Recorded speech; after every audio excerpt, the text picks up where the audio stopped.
अगर आप एक मॉम हैं तो definitely through out the day आपके लाइफ में कुछ ना कुछ ऐसी सिचुएशंस आती होंगी जिनमें आपको बेहद गुस्सा आता होगा। समटाइम्स ये गुस्सा हमारे अपनों पे निकल जाता है और जिसकी वजह से हम खुद भी बहुत ज़्यादा परेशान होते हैं। तो आज की वीडियो में 5 तो मैं ऐसी चीज़ बताऊंगी जिससे कि आपका लॉन्ग टर्म एंगर मैनेजमेंट होगा, मतलब आपको गुस्सा जल्दी नहीं आया करेगा। और 5 ऐसी चीज़ें बताऊंगी जिससे कि अगर आपको गुस्सा आया है तो इंस्टेंटली उन 5 चीज़ों को करके आपका गुस्सा जो है वो कम हो जाएगा। मुझे पर्सनली काफ़ी हेल्प मिली है इन 10 टिप्स से, उन्हीं के बारे में इस वीडियो में मैं आज बात करना चाहती हूँ। चलिए वीडियो स्टार्ट करते हैं। मेरा नाम है Diksha and you are watching me on Mom Kid express.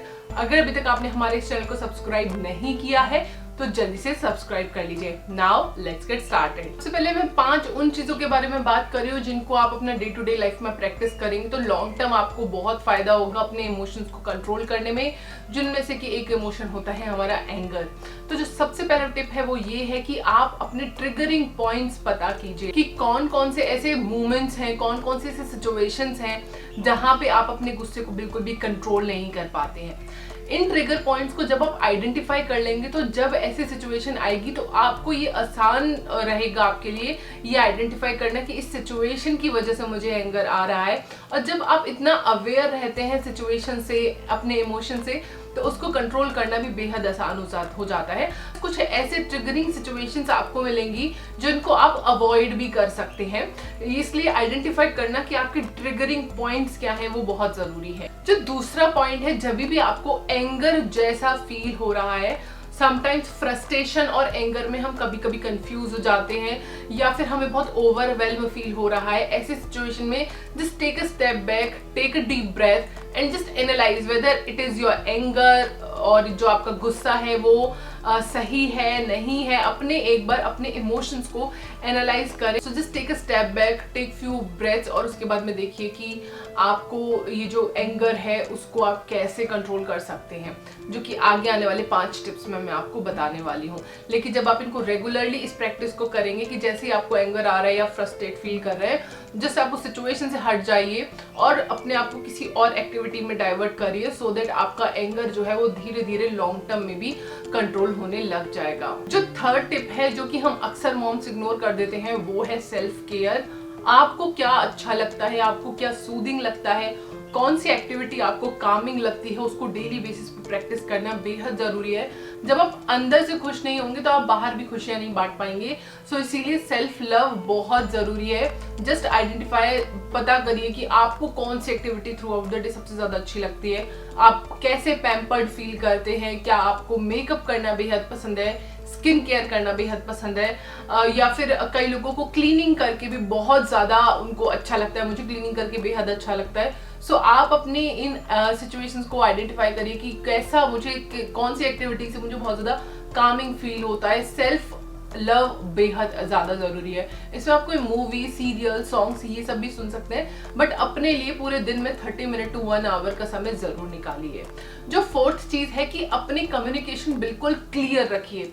कई बार हमने बोल दिया और सामने वाले को इतना इम्पोर्टेंट वो बात नहीं लगती है और वो उस चीज़ को इग्नोर कर देता है और फिर उसके बाद में हम उस बात को लेकर के बड़ा फ्रस्ट्रेट होते हैं कि हमने तो अपनी बात कम्युनिकेट की थी बट सामने वाले ने हमारी बात को इग्नोर कर दिया। बट हम ये कहीं ना कहीं भूल जाते कि क्या हमने जो अपनी चीज़ थी जो हमें सामने वाले को कम्युनिकेट करनी थी वो हमने क्लियर किया है या नहीं। सो हमेशा अपनी बात को बहुत अच्छे से सामने वाले के सामने रखिए। बच्चों से अगर आप कोई बात करें तो आई कांटेक्ट करके बात करिए, सो दैट उनको भी उस बात की कितनी सीरियस है, क्या है, उसको अंडरस्टैंड करने में आसानी हो। सो जस्ट मेक श्योर कि आपका कम्युनिकेशन बहुत ही क्लियर और सटीक होना चाहिए। चीज़ है बच्चों को लेकर के, क्योंकि अक्सर हमें कई बार फ्रस्ट्रेशन, कई बार बच्चों के शोर शराबे से, या वो हमारी बात को नहीं सुन रहे होते हैं या वो कुछ ऐसा कर रहे होते हैं जो कि अप्रोप्रिएट नहीं है, तब हम लोगों को बहुत ज़्यादा गुस्सा आ जाता है। सो आपको ऐसे सिनारियोज में बाउंड्री सेट करना बेहद ज़रूरी है और ये सिर्फ बच्चों पर ही लागू नहीं होता, हर किसी पर्सन के लिए आप एक बाउंड्री जो है वो सेट कर सकते हैं। वो उस बाउंड्री को क्रॉस नहीं करेंगे because these are your triggering points.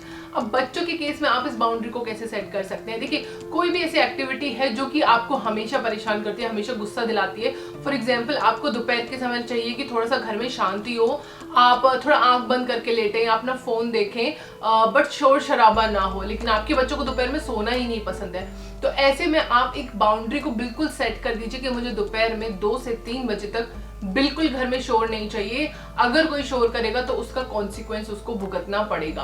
आप अपने बच्चे को टाइम आउट दे सकते हैं, सिटअप्स दे सकते हैं 4 या 5 उसकी एज के अकॉर्डिंग, और कम भी दे सकते हैं अगर वो बहुत छोटा बच्चा है। तो उसके कॉन्सिक्वेंसेस देना बेहद जरूरी है, सो दैट बच्चों को भी समझ आए ये मेरी बाउंड्री है, और अगर मैंने इस बाउंड्री को क्रॉस किया then I will have to face my consequences. So ये चीज आपने ध्यान रखने की बाउंड्रीज सेट करना बेहद जरूरी है। चलिए बढ़ते 5 उन टिप्स की तरफ जिनको आपने फॉलो करके अपना गुस्सा तुरंत की तुरंत आप उसको भगा सकते हैं। आप अपने फोन पे एक हैप्पी सॉन्ग्स की प्लेलिस्ट बनाइए, ऐसे सॉन्ग्स जिनको सुनते ही आपको वो सॉन्ग्स गाने का खुद से मन होता है, या ऐसे सॉन्ग्स जिनको सुन के आपको खुद से डांस करने का मन करता है। और जब भी आपको गुस्सा आए आप इस प्लेलिस्ट को चालू कर दीजिए। ये प्लेलिस्ट हमेशा आपके फोन में अवेलेबल होनी चाहिए। और हमेशा स्टडीज में, कई स्टडीज में देखा गया है कि जब आप बहुत ज्यादा सैड होते हैं या बहुत ज्यादा लो फील कर रहे होते हैं, बहुत ज्यादा एंगर होता है या बहुत नेगेटिव वाइब्रेशंस होती हैं, और ऐसे में आप ऐसा म्यूजिक सुनते हैं जो कि आपको बहुत हैप्पी फील कराता है। अब ऐसे में आप एकदम सैड म्यूजिक मत सुनने लग जाना कि छन से जो टूटे कोई सपना, नहीं तो और ज्यादा आपको दुख हो जाएगा। आपको हैप्पी सॉन्ग्स का एकदम पॉप डांस अच्छे से हाई रिदम वाले म्यूजिक का एक प्लेलिस्ट बनाना है, और जब भी आपको गुस्सा आता है आप इस प्लेलिस्ट को स्टार्ट कर दीजिए और विद इन मिनट्स आपका गुस्सा चला जाएगा। जो दूसरा टिप है, जब भी आपको गुस्सा आए लंबी सांस लीजिए। 3 सांस जो डीप ब्रीदिंग है एंगर मैनेजमेंट के लिए, वो ऐसे है 5 सेकंड के लिए आपको ब्रीद इन करना है 5 सेकंड तक के लिए, फिर 5 सेकंड के लिए इस ब्रीथ को आपको होल्ड करके रखना है, और अगले 3 सेकंड में आपको इसको ऐसे मुंह के जरिए इस सांस को निकालना है। तो यूजुअली अलग अलग लोग अलग अलग नंबर्स बताते हैं कि 5 3 2 भी करते हैं, 5 4 3 भी करते हैं, 5 5 5 भी करते हैं, बट यूजुअली मैंने जो देखा है कि 5 5 3 बहुत अच्छा काम करता है। जो सांस छोड़ने का सेकंड है वो थोड़ा सा कम रखिए, जिससे कि एकदम से जब आप सांस ऐसे करके छोड़ते हैं तो आपको बहुत ज्यादा कामिंग फील होता है। और इसके अलावा आप एकदम से डीप ब्रीथ करिए, और आप 1 to 10 भी काउंट कर सकते हैं। ये कुछ ऐसी चीजें हैं जो कि आपको एंगर से डाइवर्ट करते हैं। जो थर्ड टिप है वो ये है कि आप घर से बाहर निकल जाइए, या जिस जगह पे आपको गुस्सा आ रहा है उस जगह से आप जगह चेंज कर दीजिए। ये भी देखा गया कि जो आपका फिजिकल सराउंडिंग्स होता है समटाइम्स वो भी कुछ इमोशंस को होल्ड करता है।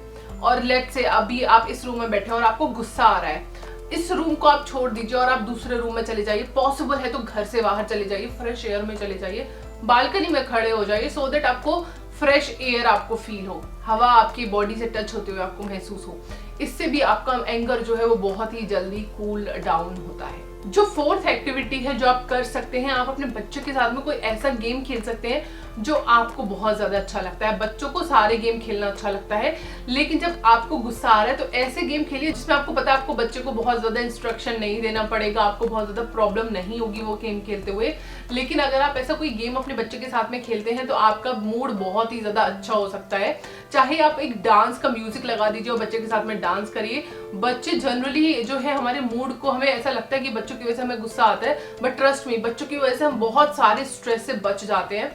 तो अगर आपको गुस्सा आ रहा है तो आप अपने बच्चे के साथ में कोई ऐसी एक्टिविटी कर सकते हैं, कोई प्ले कर सकते हैं कुछ भी, या कोई डांस कर सकते हैं जिसमें आपको बहुत ज्यादा बोलना नहीं पड़ता और वो एक्टिविटी काफी कामिंग हो। बच्चा भी इंजॉय करेगा और बच्चे को इंजॉय करते हुए देख के आपको भी बहुत बहुत ज्यादा अच्छा लगेगा।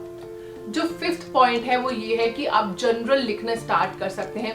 पूरा दिन में आपने क्या क्या किया, क्या क्या पॉजिटिव चीजें हुई, क्या क्या नेगेटिव चीजें हुई, और क्या क्या चीजें आपको, मतलब पूरा दिन कैसा रहा आपका ओवरऑल। जब आप ये लिखना शुरू करेंगे तो आप देखेंगे कि आपके जीवन में बहुत ही ज्यादा अच्छी चीजें हैं कंपेयर की नेगेटिव चीजों की। और देन यू विल रियलाइज कि मेरा एंगर के लिए मेरी लाइफ में जगह ही नहीं है, because I have so much things to enjoy. Then आपको बहुत ज्यादा सेटिस्फेक्शन और हैप्पी फील करेंगे।